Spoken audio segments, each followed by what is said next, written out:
Kozhikode amoebic മസ്തിഷ്ക ജ്വരമെന്ന പ്രാഥമിക പരിശോധനയിൽ തെളിഞ്ഞ 2 കുട്ടികൾ കോഴിക്കോട് സ്വകാര്യ ആശുപത്രിയിൽ ചികിത്സയിൽ തുടരുന്നു. കണ്ണൂർ സ്വദേശിയായ 3.5 വയസ്സുകാരൻ വെന്റിലേറ്ററിലാണ്. കോഴിക്കോട് സ്വദേശിയായ 4 വയസ്സുകാരൻ്റെ നില തൃപ്തികരവും.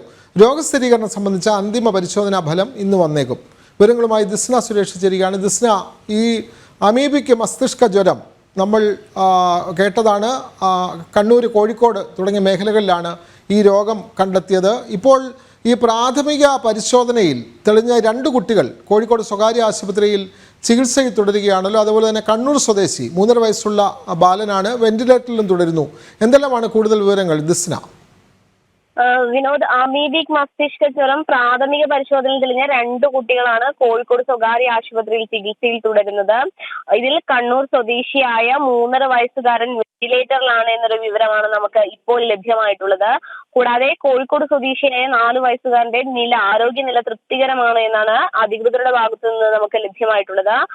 ഈ 4 വയസ്സുകാരനെ റൂമിലേക്ക് മാറ്റിയിട്ടുണ്ട് എന്നൊരു വിവരവും ലഭ്യമായിട്ടുണ്ട്. സ്ഥിരീകരണം സംബന്ധിച്ച അന്തിമ പരിശോധനാ ഫലം ഇന്ന് വന്നേക്കുമെന്നാണ് അറിയാൻ കഴിഞ്ഞിട്ടുള്ളത്. കോഴിക്കോട് പയ്യോളി സ്വദേശിയായ 14-കാരൻ കഴിഞ്ഞ ദിവസം രോഗമുക്തി നേടി വീട്ടിലേക്ക് മടങ്ങിയിരുന്നു. അമീബിക് മസ്തിഷ്ക ജ്വരം ബാധിച്ച ശേഷം ഇന്ത്യയിൽ ആദ്യമായാണ് രോഗമുക്തി നേടി ഒരാൾ വീട്ടിലേക്ക് ഒരു കേസായിരുന്നു. അതെന്തായാലും ഇതിന്റെ പരിശോധന ഇന്ന് വന്നേക്കുമെന്നാണ് നമുക്ക് അധികൃതരിൽ നിന്നും ലഭ്യമായിട്ടുള്ള വിവരം.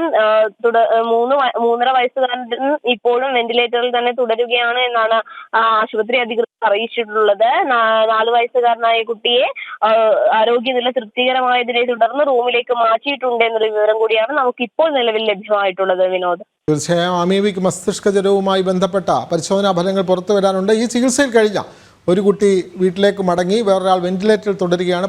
ഇതിൻ്റെ പരിശോധനാ ഫലം പുറത്തു വരാനുണ്ട്. ദിസ്ന സുരേഷാണ് കോഴിക്കോട് നിന്നും വിവരങ്ങൾ കൈമാറിയത്.